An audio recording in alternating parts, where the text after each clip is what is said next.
اور بلا من جانب اللہ، یہ ایک آزمائش کے طور پر ہے۔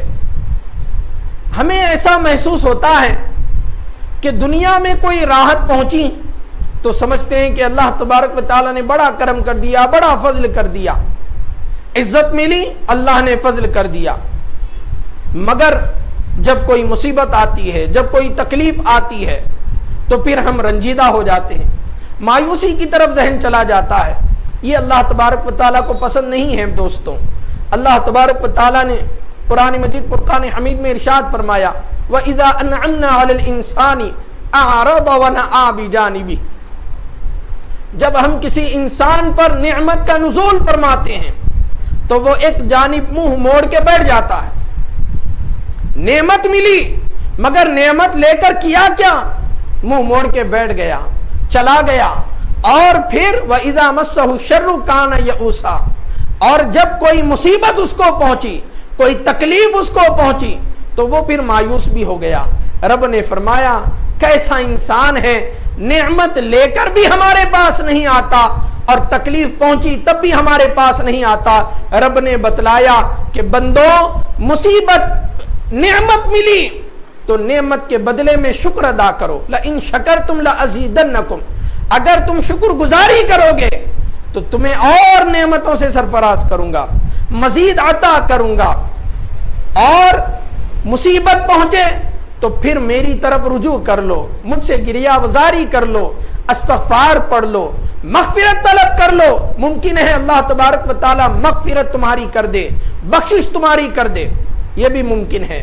پھر دوسرے مقام پر فرمایا فَأَمَّا الْإِنسَانُ إِذَا مَبْتَلَاهُ رَبُّهُ فَأَكْرَمَهُ وَنَعَّمَهُ، بس جب انسان اس کو اس کا رب آزماتا ہے تو اس کو عزت دیتا ہے، اس پر نعمت فرماتا ہے، تو انسان کہتا ہے اللہ تبارک و تعالی نے مجھے عزت دی، مجھے عزت بخشی۔ وَأَمَّا إِذَا مَبْتَلَاهُ فَقَدَرَ عَلَيْهِ رِزْقَهُ، اور جب اس کا رب آزماتا ہے، رزق کو تنگ کر دیتا ہے تو فَيَقُولُ رَبِّي أَهَانَنِ، تو کہتا ہے میرے رب نے مجھے ذلیل کر دیا۔ آپ دیکھیں اس آیت کریمہ نے، ان آیات کریمہ نے کیا واضح کر دیا؟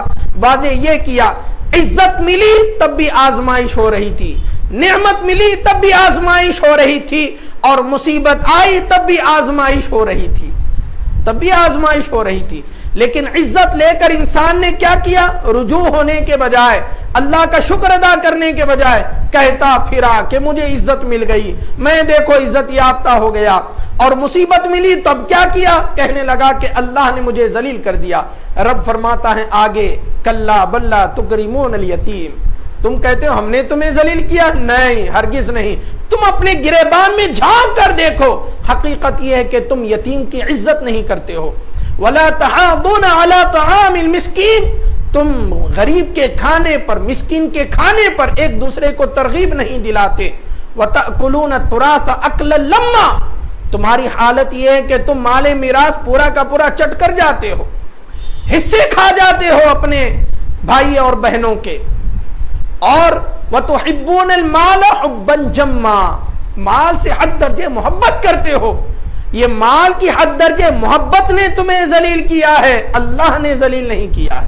اللہ تو تمہیں آزما رہا تھا، تمہیں آزما رہا تھا۔ محترم بزرگوں اور دوستوں، ان سارے حالات سے ہمیں یہ سبق مل رہا ہے کہ مصیبت پر ناشکری کا اظہار، ناگواری کا اظہار نہیں کرنا چاہیے، یوں سمجھنا چاہیے کہ اللہ تبارک و تعالی ہمیں بہت پسند کرتا ہے۔ یاد رکھ لیں حقیقت بھی یہی ہے، اللہ تبارک و تعالی بندے مومن سے محبت فرماتا ہے۔ دیکھیے ایک تو یہ دنیا ہے جس کو ہم گزار رہے ہیں، اور دوسرا عالم آنے والا ہے، عالم آخرت، آخرت آنے والی ہے۔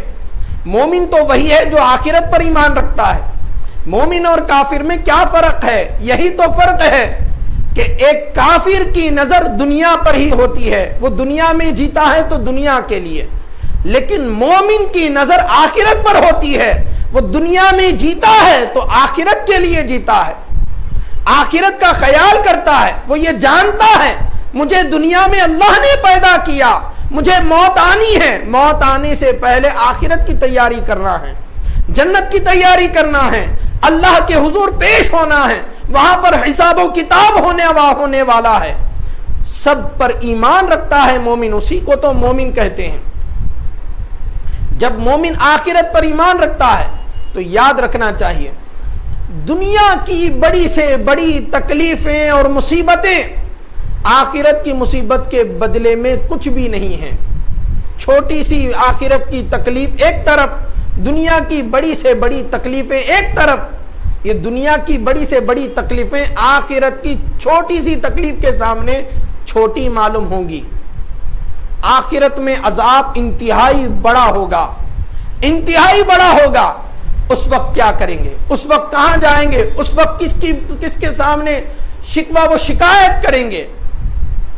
اللہ تبارک و تعالی چاہتا ہے کہ مومن مسلمان سے گناہ ہو گئے، خطا ہو گئی، اللہ رب العزت کا منشا یہ ہوتا ہے کہ دنیا ہی میں اس کو مصیبتوں کے ذریعے سے گناہوں پر معاف کر دیا جائے، مصیبتوں کے ذریعے سے، تکلیفوں کے ذریعے سے اللہ تبارک و تعالی مومن کے گناہوں کو معاف کر دیتا ہے، تاکہ پھر جب یہ آخرت میں پہنچے گا تو اللہ تبارک و تعالی کی رحمت کا حقدار بن جائے گا، اس کے کرم کا حقدار بن جائے گا کہ بھائی جو تکلیف، جو گناہ کیا تھا اس کی سزا تو دنیا ہی میں بھگت لیا، اب آخرت میں کیا ہو سکتا ہے؟ اب آخرت میں مزے میں رہے گا۔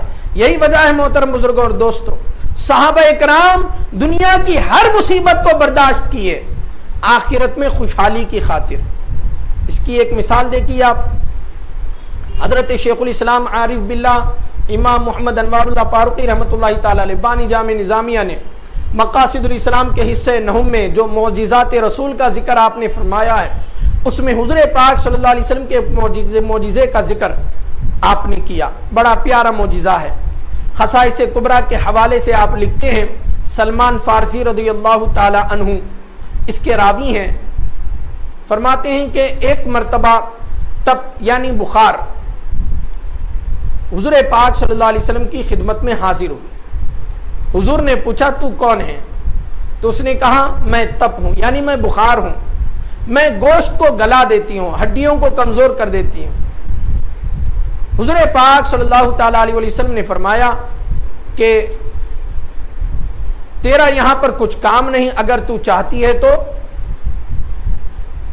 قبیلے قبا کے پاس چلی جا، اہل قبا میں چلی جا۔ اہل قبا زمین پر آباد ہونے والا ایک قبیلہ، ممکن ہے کہ وہ قبیلے والے اپنے گناہوں کے سبب مشکل تھے کہ اللہ تبارک و تعالی ہماری بخشش کیسے فرمائے گا، مغفرت کیسے کرے گا، چنانچہ حضور پاک صلی اللہ علیہ وسلم نے وہاں پر بھیج دی۔ الغرض حدیث پاک کا مفہوم پیش کر رہا ہوں، وہ بخار چلی گئی، وہ تپ وہاں پر چلا گیا۔ اس کے بعد کچھ دن کے بعد وہ قبیلے والے جن کے چہرے زرد پڑ چکے تھے بخار کی وجہ سے، آئے حضور کی خدمت میں آ کر بخار کی شکایتیں کرنے لگے کہ تپ میں ہم مبتلا ہو چکے ہیں، ایسی مصیبت آ چکی ہے۔ حضور پاک صلی اللہ علیہ وسلم نے فرمایا اگر تم چاہو تو میں تمہارے لیے دعا کر دوں، اللہ شفا عطا فرما دے گا، اور اگر تم چاہو تو اسے رہنے دو، تمہارے گناہوں کا کفارہ ہو جائے گا۔ تو اس قبیلے والوں نے کیا کہا؟ یا رسول اللہ رہنے دیجئے، گناہوں کا کفارہ ہی اچھا ہے۔ سبحان اللہ۔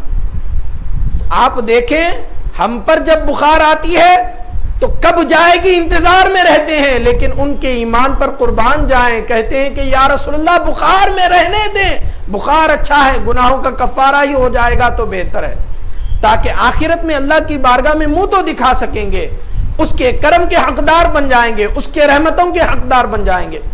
محترم بزرگوں اور دوستوں، یہ سارے آثار، یہ سارے دلائل اور یہ احادیث شریفہ اور یہ قرآن کی آیتیں جو میں نے آپ کے گوشے گزار کی ہیں، ان کا مقصد یہی ہے کہ جو مصیبت آتی ہے وہ من جانب اللہ ہوتی ہے، اور اس میں بندے مومن کے لیے بھلائی ہی ہوتی ہے۔ اب اسی طرح اللہ تبارک و تعالیٰ کے احکام بھی اسی طرح ہے۔ اللہ تبارک و تعالیٰ نے اپنے محبوب بندوں کی تعریف فرمائی، فرمایا الذین اذا اصابتهم مصیبت قالوا انا للہ و انا الیہ راجعون۔ جب میرے محبوب بندوں پر مصیبت آتی ہے تو وہ کہتے ہیں کہ انا للہ و انا الیہ راجعون، ہم تو اللہ ہی کی طرف سے تھے، اللہ ہی کی طرف لوٹ کر جانے والے. یعنی ہماری صحت کیا چیز ہے، ہماری دولت کیا چیز ہے، ہمارے تخت و تاج کیا چیز ہیں، ہماری دنیاوی ضرورتیں کیا چیز ہیں، رشتے کیا چیز ہیں، یہ بھی اللہ کی طرف سے تھے. ہماری جان بھی اللہ کی طرف سے تھی، جان بھی اللہ کی طرف سے تھی، جان کو بھی اللہ ہی کی طرف لوٹ کر جانا ہے. اسی کی طرف سے آئی ہوئی چیزیں جب اسی کی طرف لوٹ کر چلی گئی ہیں تو پھر اس پر مایوسی کی کیا بات ہے. یہی وجہ ہے دوستو، جب کوئی بڑی مصیبت آ جاتی ہے، جب کسی کا انتقال ہو جاتا ہے، پیارا محبوب ہمارا چلا جاتا ہے، بچھڑ جاتا ہے ہمیشہ کے لیے، تو اس وقت تسلی دینے والے کہتے ہیں، کیا کہتے ہیں؟ بھائی اللہ کی طرف سے تھی، اللہ کی طرف لوٹ گئی، اس پر مایوس مت ہوئیے، پریشان مت ہوئیے، اللہ تعالیٰ آپ کو صبر دے. ایسے جملے کیوں کہتے ہیں؟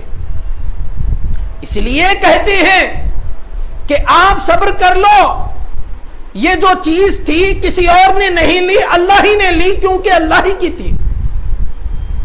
بھائی میرا موبائل ہے، آپ کے پاس امانت کے طور پر تھا، اب وہ موبائل آپ کے پاس سے نظر نہیں آ رہا ہے، آپ نے دریافت کیا تو کسی نے کہا کہ بھائی فلاں نے لے لیا، تو آپ پریشان ہو جائیں گے کہ بھائی فلاں کیسے لے سکتا ہے. لیکن اگر کسی نے میرا نام لے لیا کہ انہوں نے لیا ہے تو آپ کہیں گے کہ بھائی ان کی چیز تھی، انہوں نے لے لی، فکر ختم ہو گئی، کیونکہ امانت جس کی تھی اس کے پاس پہنچ گئی. اسی طرح جان، مال، زندگی، سب کچھ اللہ تبارک و تعالیٰ کی ہی دی ہوئی